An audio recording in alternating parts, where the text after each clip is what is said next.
So we've known, of course, for a good number of years now that mutated BRAF is a bona fide therapeutic target in melanoma, with about 45% or so of melanoma patients, advanced patients, having activating mutations in BRAF.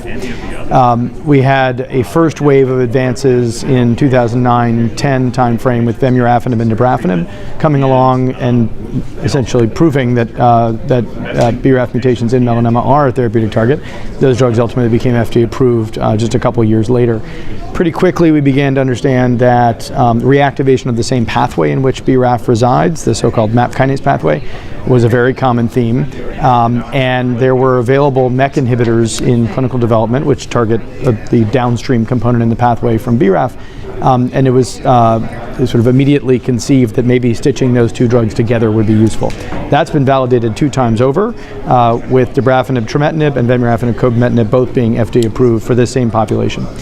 Encorafenib was essentially the immediate next generation BRAF inhibitor to come along. It was developed in the laboratory to be a more potent and selective BRAF inhibitor than the available BRAF inhibitors, and in fact was tested head-to-head preclinically and shown to be apparently superior.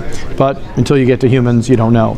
So already by the time encorafenib had entered clinical development, we knew that BRAF-MEK combination therapy was the emerging new standard of care.